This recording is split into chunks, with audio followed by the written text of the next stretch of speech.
Is her father a killer? The disturbing case of Rachel Mellon Skemp, 1996. A bitterly cold day in Bolingbrook, Illinois. A 13-year-old girl, Rachel Mellon Skemp, vanishes from her home. No signs of a break-in, no footprints in the snow. Just a missing girl and a stepfather with a questionable alibi. Rachel had been home sick from school, alone with her stepfather, Vincent Mellon. He claimed he took the family dog for a walk in the sub-zero temperatures while she napped, leaving the front door unlocked. When he returned, he never checked on Rachel. Hours later, she was gone. Her shoes, coat, and purse, still at home, but her blanket and pillows were missing, as if someone had carefully removed any evidence of what had happened inside that house. Then the inconsistencies began. Vincent had scratches on his arms, which he blamed on car repairs. But when the police pressed him, his story wavered. He took a lie detector test and failed. And when investigators found Rachel's diary, the case took an even darker turn. Her own words painted a horrifying picture of abuse, fear, and a man she seemed desperate to escape. So why has no one been arrested, even with all this evidence? Could her father, Jeff Skemp, be hiding something too? Or was the man last seen with her a stepfather with too many secrets and a story full of holes? Where is Rachel Mellon? And more importantly, who took her? Let's delve deeper into the details of this case.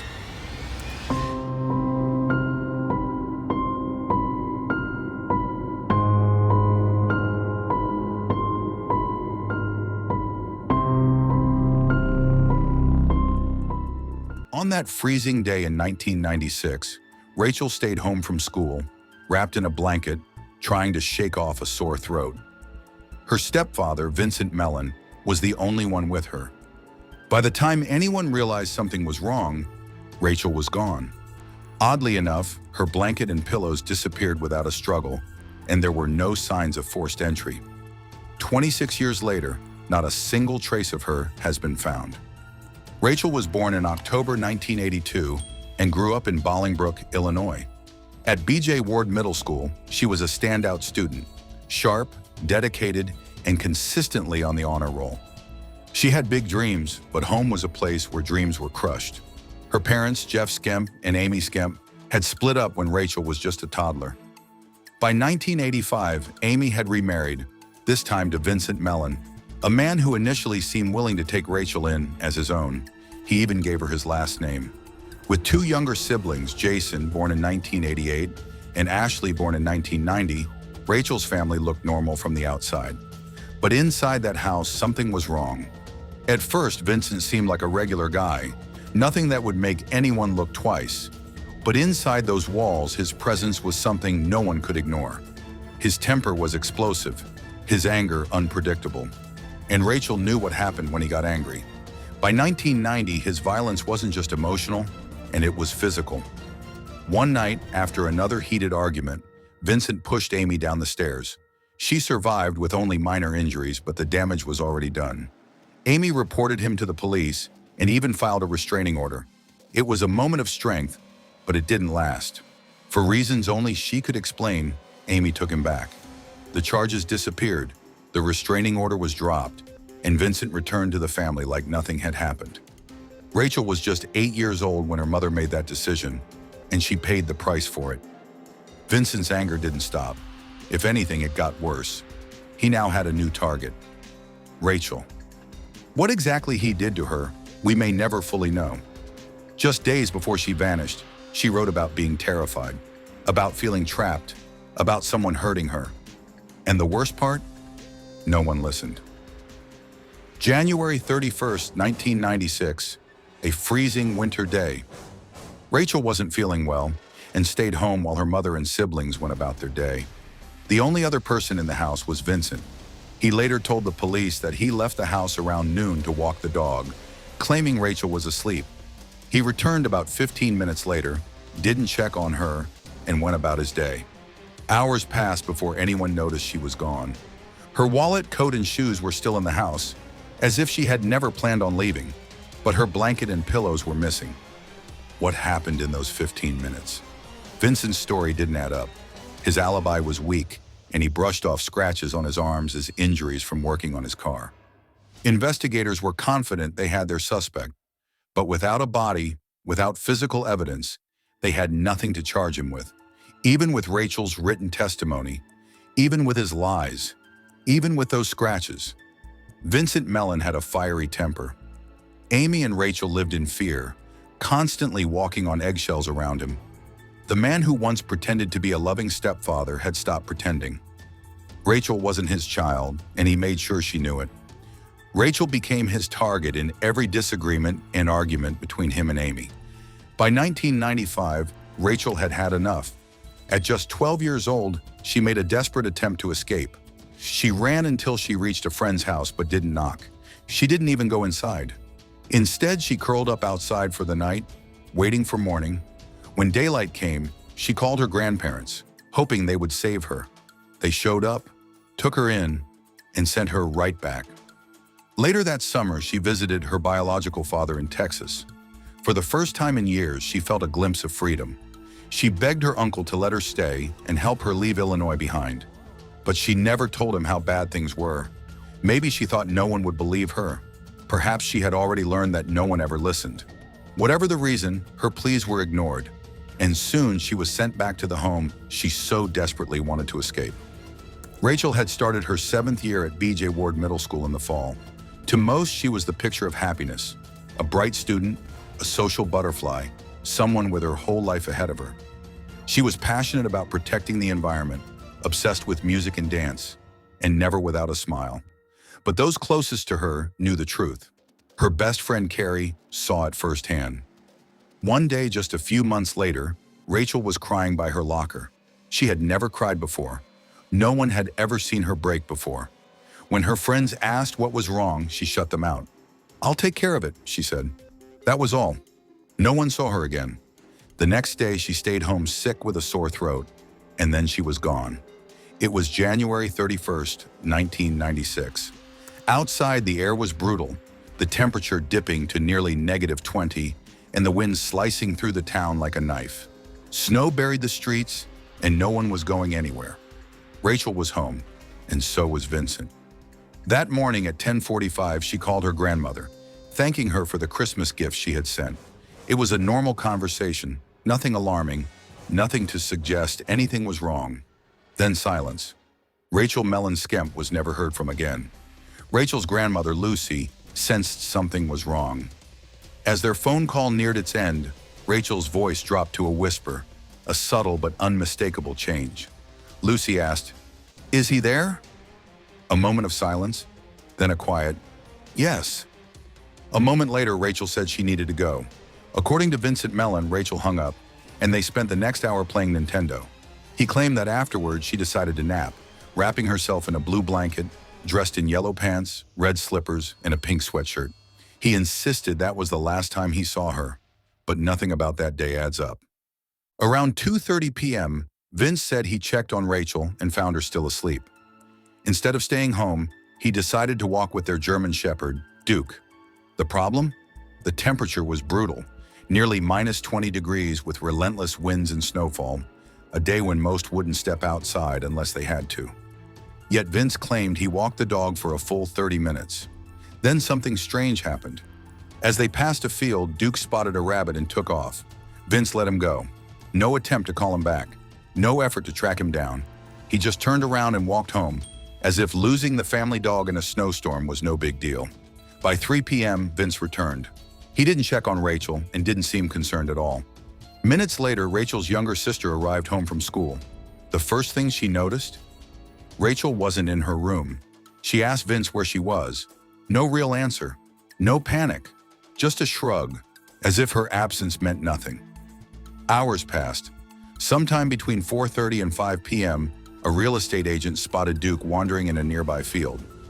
Recognizing the dog, she let him home. Around the same time, Rachel's mother, Amy, walks in with her son, Jason. Unlike Vince, Amy immediately realized something was wrong. Rachel wasn't there, and it made no sense. Without hesitation, she called the police. Vince's story had holes from the start.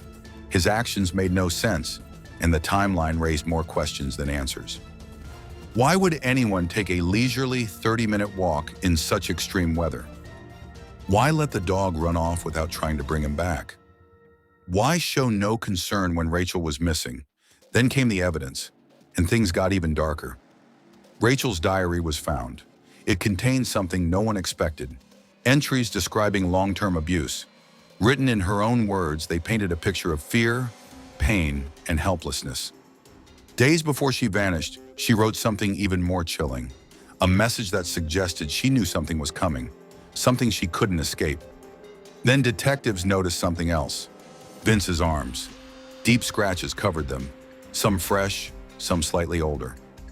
When asked about them, Vince claimed he got them while working on a car earlier that day. A weak excuse. Mechanics get cuts and bruises, sure, but these weren't the random scrapes from an engine. They were deliberate, defensive wounds. Suspicion thickened. A lie detector test followed. Vince failed. Despite this, no physical evidence tied him to Rachel's disappearance. Nobody. No proof of what happened in that house. Rachel Mellon Skemp had vanished into thin air. Isn't this case intriguing? Please take a second to like, share, and subscribe. It will help more people hear stories that matter, stories people are too scared to talk about. Let's get back to our case. When officers arrived, the house felt untouched by urgency. No signs of chaos, no desperate searches, just a quiet home where a girl had vanished without a trace. Rachel's room became the first focus, and what they found raised more questions than answers. Her coat, her shoes, her wallet, her purse, even her Sony Walkman was left behind. These were things she took everywhere. Even if she had chosen to leave, would she have stepped outside in -20-degree weather without them? No chance. Then there was something even more unsettling. The blue blanket she had wrapped herself in? Gone. 2 of her pillows? Also missing. It was as if someone had taken her, along with just enough to make it seem like she had gone willingly.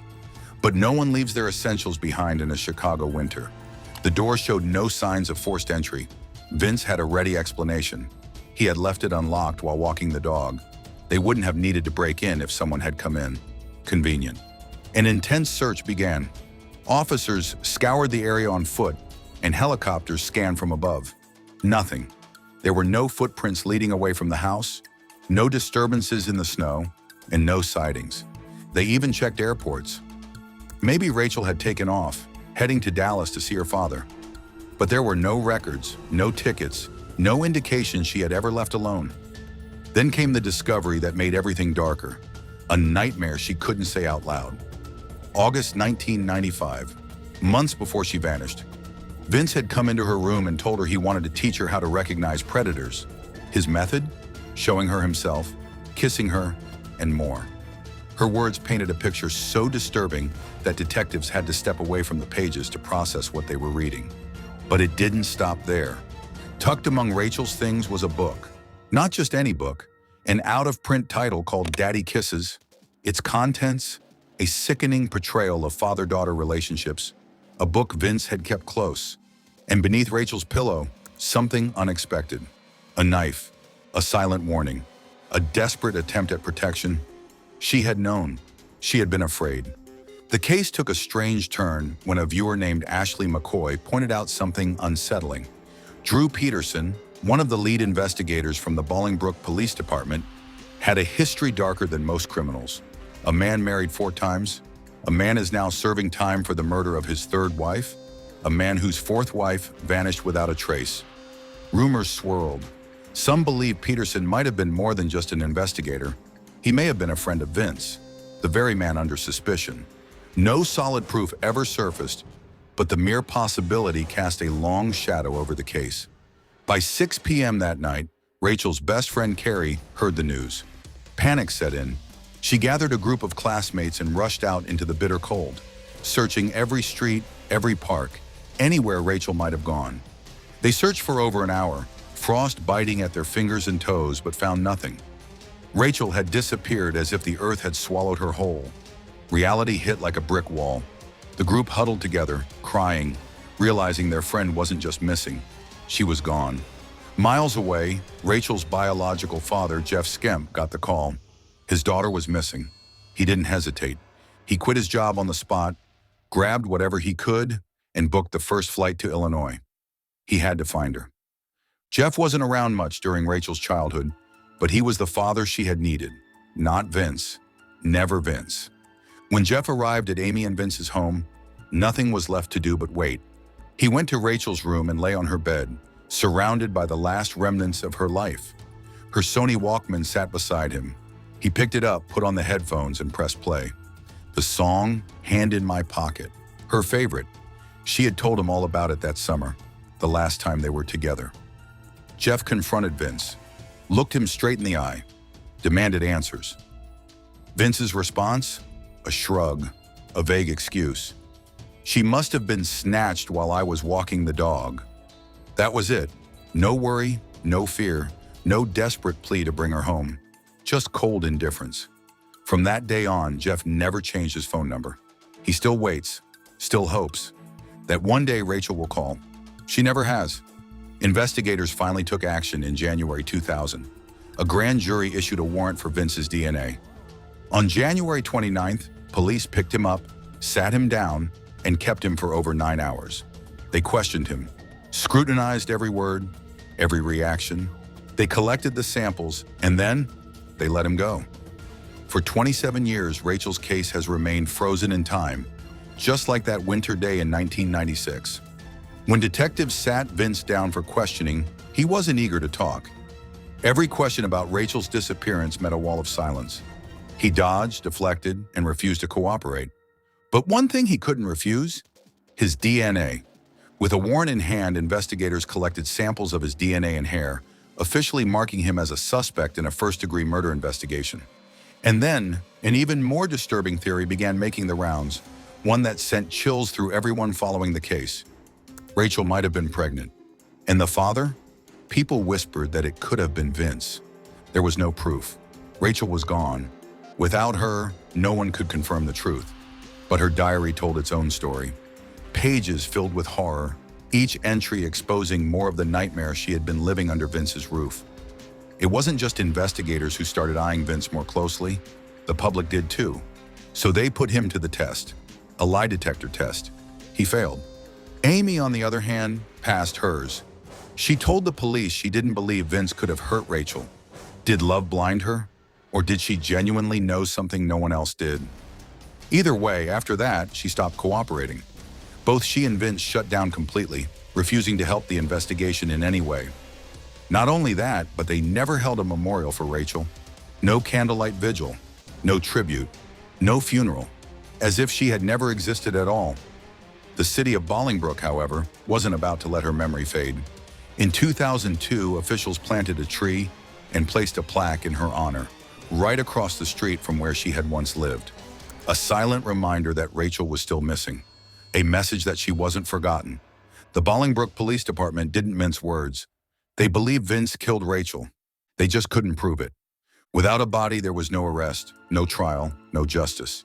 Yet while Amy and Vince buried the past, others refused to let it die. Jeff and Carrie never stopped fighting. Jeff kept pushing and searching and never gave up on finding his daughter. Carrie, Rachel's best friend, became a driving force in keeping Rachel's name alive. They did what Amy and Vince wouldn't, kept Rachel's case in the public eye, hoping that one day the truth would finally come out. The Bolingbrook Police Department still considers Rachel's disappearance an active investigation. And while the years have passed, the questions haven't faded. What happened to Rachel Mellencamp? Rachel deserved better. And until the truth comes to light, she remains a girl lost in the cold, waiting for justice that has never come. Rachel's story isn't just a cold case. It's a call for justice. For nearly 3 decades, the truth has been hidden behind silence, lies, and unanswered questions. Someone out there knows what happened to Rachel Mellencamp. Maybe it's Vince. Perhaps it's someone else. But until the truth comes out, she remains missing, and justice remains out of reach. If you have any information, no matter how small, please contact the Bolingbrook Police Department at 630-226-0600. One call could change everything. If you want to help keep Rachel's story alive, share this video, leave a comment, and hit the subscribe button. The more people see this, the better the chance of someone coming forward. Rachel's story isn't over. Let's make sure it gets the ending she deserves.